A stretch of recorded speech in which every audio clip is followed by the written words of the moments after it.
Hi FlossTube Stitchers. My name is Shelly and I'm standing in my shop, Just Stitching Inc. And that's also the name of my channel, the name of my Facebook page, and the name of my Instagram account if you want to follow me there.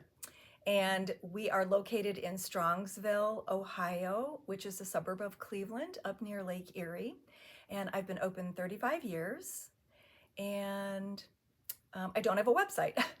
Those are usually the first questions people ask. So any other information you can get either by the show notes or by emailing me and asking a question or just by looking at my social media.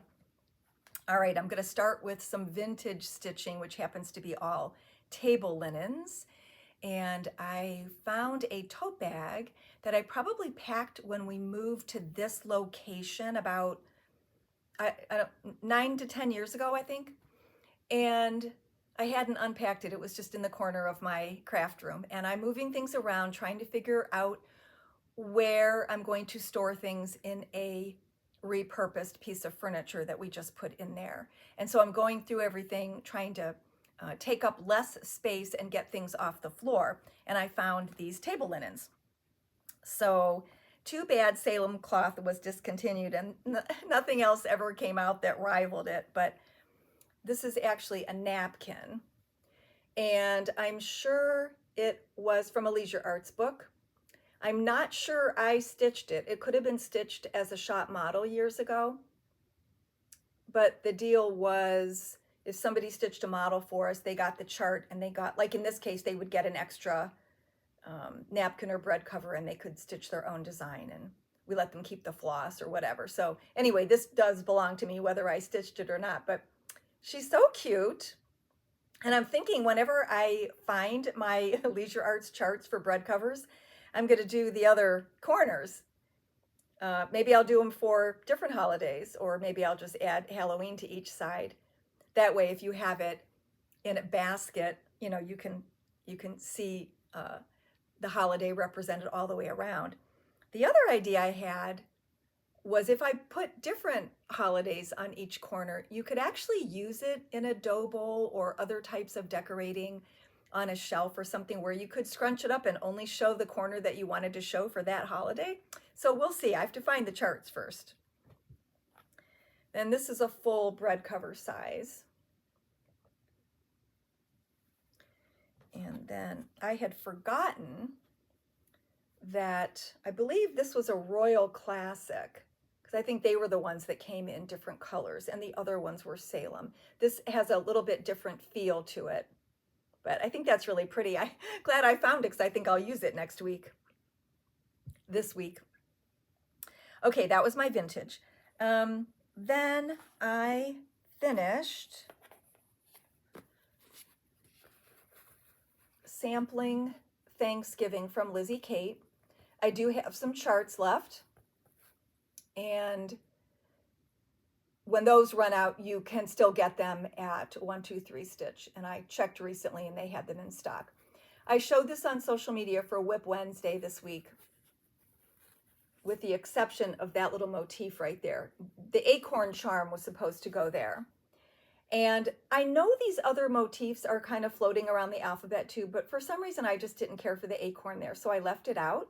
But then after I took the photo, you know, taking a photo really helps you make decisions because things look differently in a photo. Like my hair looked ridiculous when I first started filming today. I'm like, it looked fine when I left the bathroom. Anyway, that's a whole nother story. So after I took the photo, that empty space really glared at me, so I decided to copy that little motif up there and I just put that there. So I'll save the acorn for something else. The acorn comes with the chart, but I don't know, for some reason I just thought it looked weird. You know, I get these ideas in my head. All right, that's that. Then what was next? I finished Be Ye Thankful. Let's get this going in the right direction here for the Pine Mountain pillow.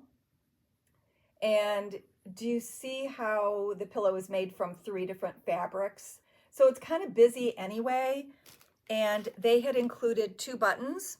Obviously, I don't know, if I put both buttons on, it would cover up some of the writing. So I'm only going to use Mr. Pilgrim. And then last week I mentioned that I was thinking of maybe putting Mrs. Pilgrim down on the opposite corner of the pillow, but I think the pillow fabric is busy enough, so I'll just save her for a different project. All right, then I did some more work on this free chart from Twin Peak Primitives. And I neglected to give full information last time. I've shown this before, but it was a while ago for a freebie February. So I apologize for not giving the full information. But if you go to twinpeakprimitives.com and look in their freebie section, scroll down just a little bit, and they named it Thanksgiving, two separate words. So I think I had the word Thanksgiving done last time. So this week I worked on the second turkey.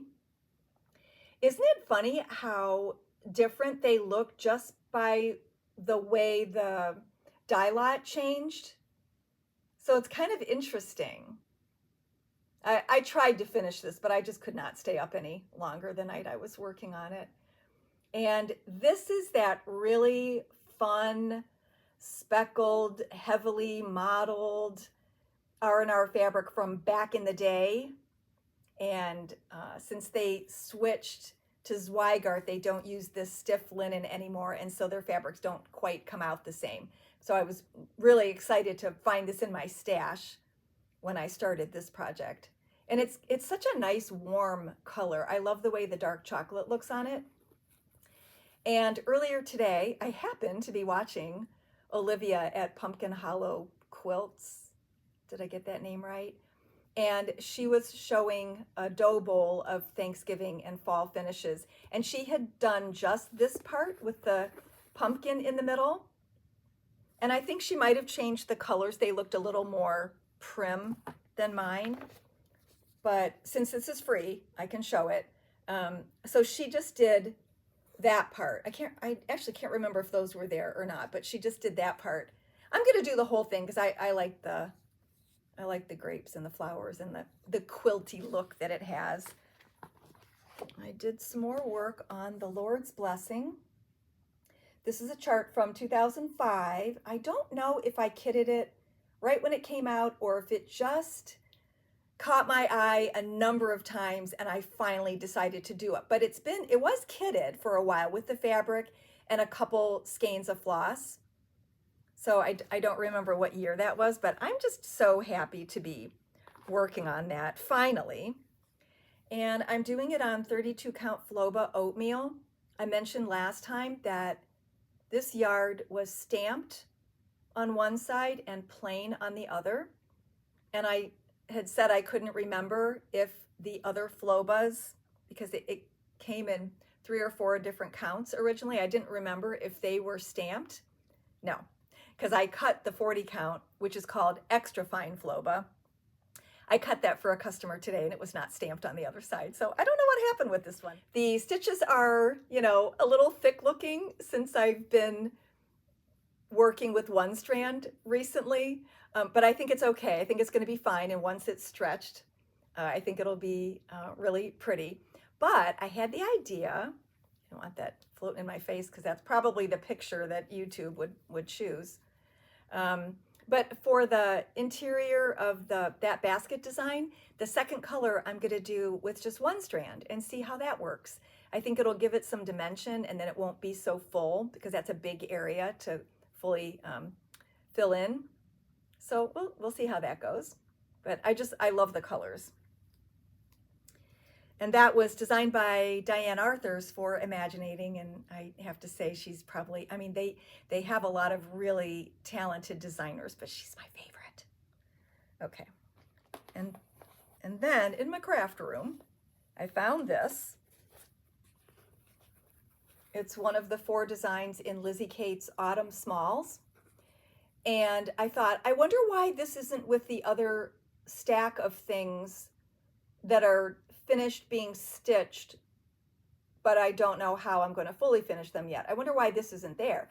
Well, it's because I had never stitched the orange section of the bottom border. I have no idea why, because it's the same color as the house. So why wouldn't I have why did I put all the thread away and not stitch that? I must have just had a bad night and thought I had finished it. So anyway, I put that in. So I'll have to add that to that stash. Then I found this. I think I showed this last year. This is one of those shepherd's bush fold pillows that I got years ago, like, I don't know, maybe 20 years ago. And it was a series of alphabet letters that I paid full price for because they weren't available wholesale.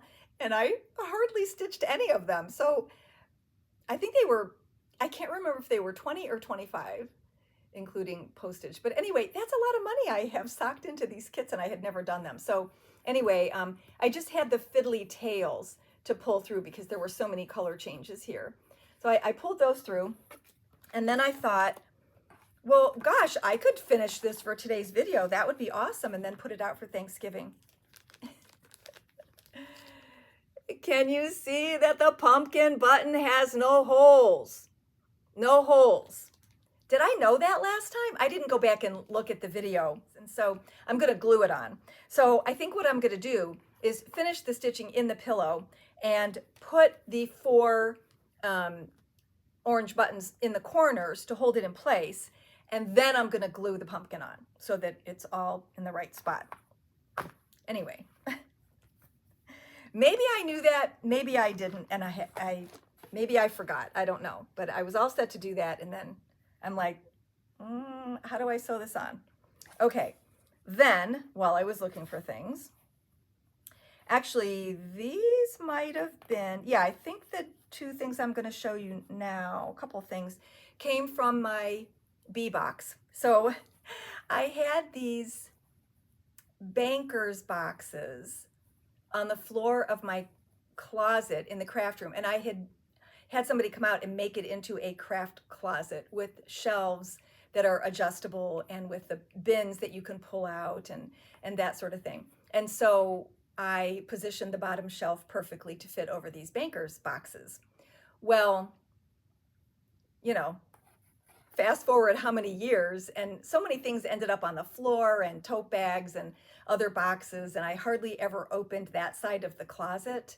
And I forgot they were there, and I forgot what was in them because they were not marked. But when I took the lid off each one, there was 8.5 by 11 piece of paper inside that told me everything that was in it, what my plans were, I think whether I had it kitted, if it was in a magazine, what page it was on. Anyway, it was pretty organized, and they were 4 different themes. So of course, one box was bees. So I found this, let's see, it's called Sunflower Sampler. It's by Cedar Hill, who's you know, out of business. But it's fully finished.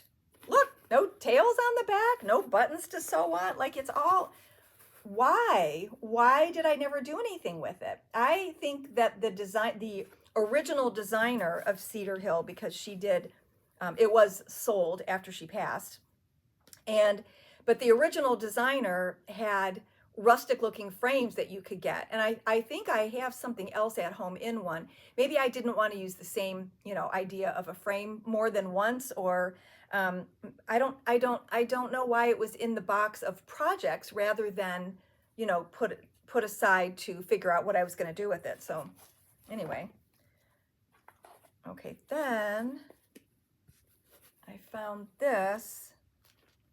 And it came in a package like this. This was the second one. This is not stitched. It has the complete kit, but there's no designer name or shop name. And I'm pretty sure it was from another needlework shop where either the owner or one of the employees designed these and sold them in their store. It could have been down in Amish country, I'm not sure. But again, it's fully finished, and I guess I don't know, I guess I never figured out what I was going to do with it.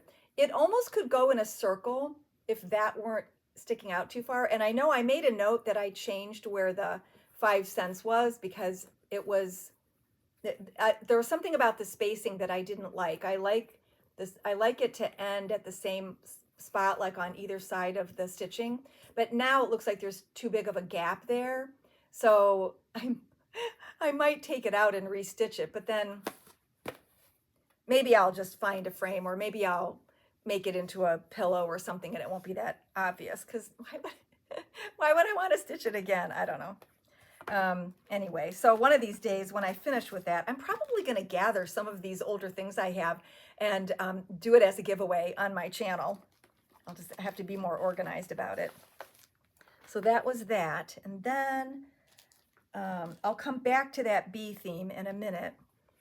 Then I found in my Patriotic box, this is called Liberty Crow by Hog River. And the fabric in the kit was from R&R Reproductions. Again, you can see how awesome their fabric was back in the day when they used non-Zweigart base. This isn't even the stiff linen. This is something else completely. I don't know what the base of this is, but you know, where you could really see the coffee stains. The only thing I have yet to do, and I may have forgotten to do it at the time, or maybe I just didn't want to feel like fuss with it, but there's a French knot in white that goes for the crow's eye, so I will do that. And then I thought, I wonder if I have the frame someplace, because Hog River made frames. And I thought this could have been a class I took where the frame was included in the kit, but I obviously separated it. So I'm not sure. So, you know, I have plenty of time to do something patriotic for next summer. So I think I'll wait and go through my box of frames. I probably have several boxes and totes full of frames. So I'll have to see if I know what Hog River frames looked like. I know their style, so I could probably find it pretty quickly. But anyway, and this, I won't show you the chart, but it's all handwritten. That's the way Hog River, Colleen from Hog River did it. And it's just it's very prim and quaint and awesome. All right, so that was Liberty Crow. All right, then I found this.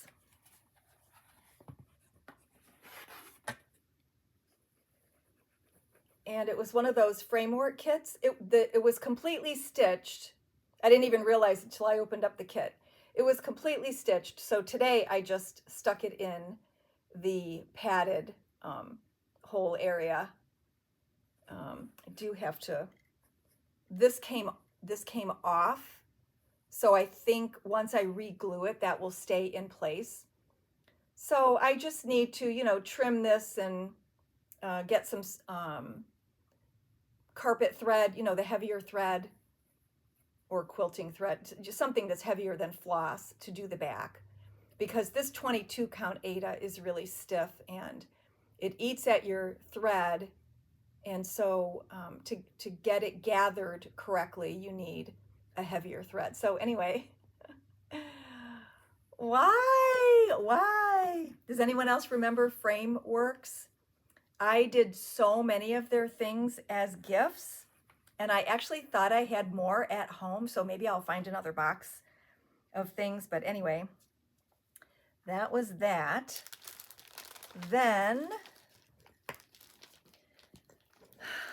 because I'm ridiculous, this is called The Healing Santa, and it's 2001. And it was only available for a year. I don't know how many they made, but they're signed, dated, and numbered.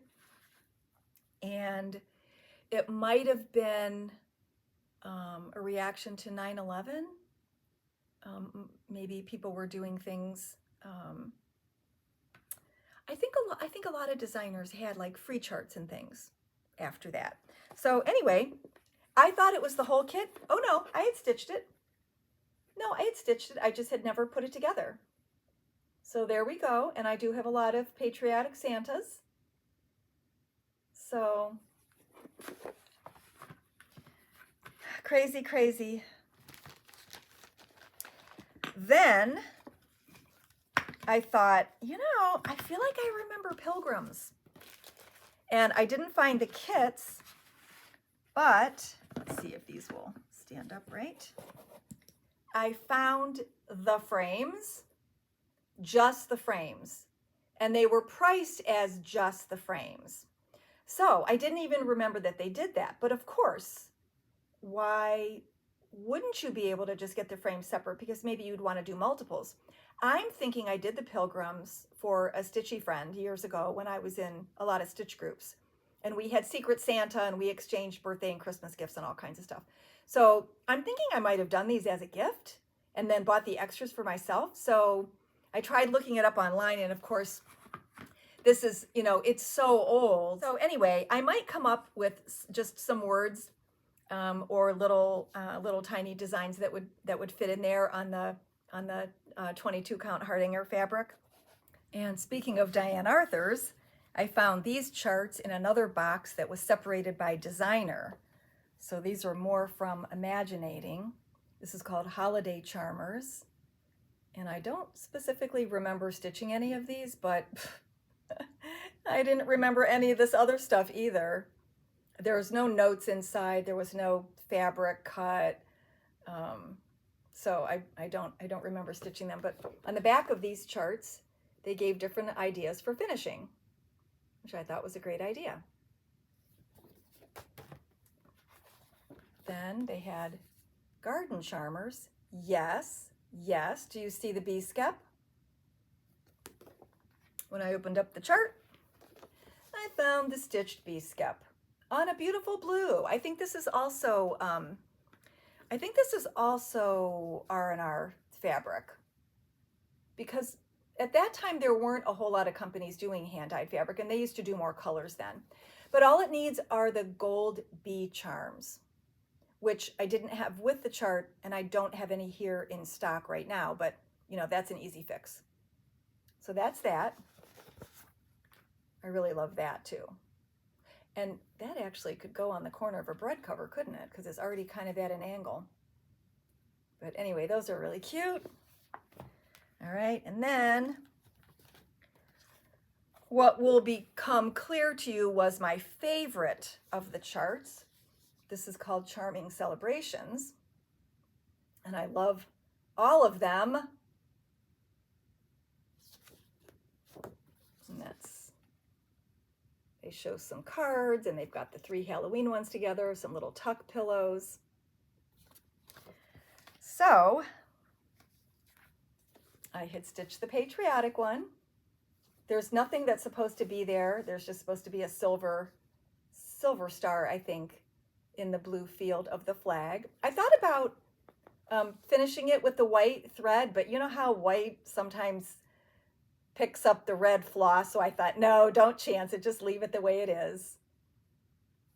I really love this fabric too. I can't think of what it's called. It's not a Zweigart because it doesn't have the orange line going through it. And maybe it's Wittenberg. It could be Wittenberg from Stony Creek. And then I found the witch. And she was all stitched except for the back stitching and the facial features.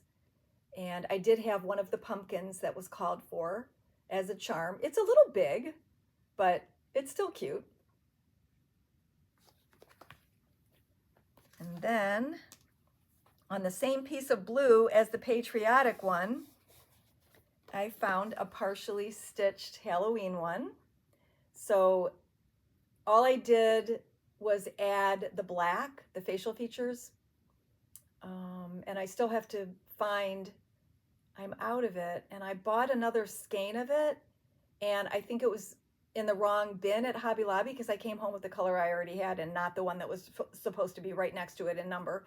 So I just have to finish the jack-o'-lantern, and then he's done. And then he gets a, I don't know if you can tell there, but it's kind of like an arched hissing cat charm. I'll find something to go there. So, because there was a turkey on there, I couldn't resist starting another turkey. Let's see, let me get the white back out here because you can see through this. So I had I had these two colors already out with another project, and I thought, usually I would start with the body of the turkey. That makes more sense, then you can go all the way around it, but these were two colors that I already had out. So I just did that little bit in one sitting. And I chose kind of a mossy green fabric. It feels like, it's definitely witch out. It's the stiffer linen, and it might be laurel or something like that. Anyway, it's just, I just thought since there was all orange and brown in the turkey that I would do it on a different color background. So anyway, I had to start something new. Well, you saw that I had finished some things, so that was my excuse. Okay, that is all my stitching. Yes. I thought I had a Mill Hill perforated paper turkey pin, but I probably stitched it several times and gave it as gifts, and I don't think I made one for myself because I looked back at previous videos and pictures of Thanksgiving, and I'm never wearing it, so I don't think I made myself one, so I just wore this one today. But I do have some other stitching. I'm sure that I've shown this to you before, but since there are new people, this I purchased from Lisa Roswell of the Primitive Needle, and I really can't remember now whether this was one of her designs that she changed and decided to repurpose the fabric, or whether this was somebody else's design and she either made a mistake or didn't like the fabric, you know, whatever she didn't like about it, and so she cut it apart and she used it for jewelry, and I'm really happy to have it. She's been gone a while, and people still talk about her and still look for her designs. And I tried looking this up online, and I can't find this exact figure anyplace. And you can't find a whole list of her designs anywhere either.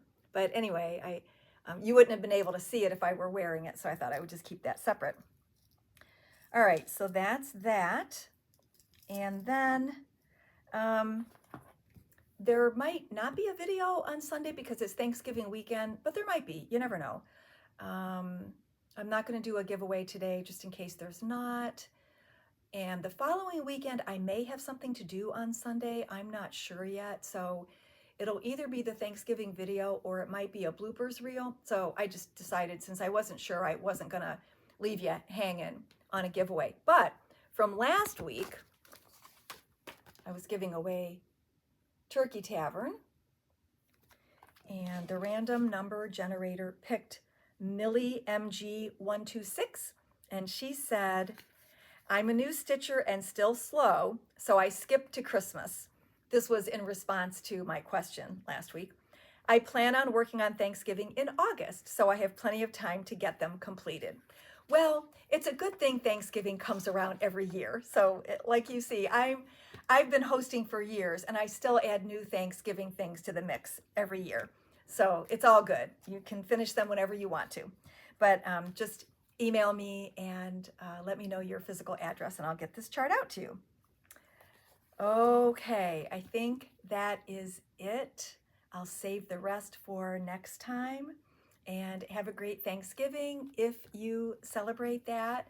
Have a good stitchy week regardless. And I'll see you next time. Bye-bye.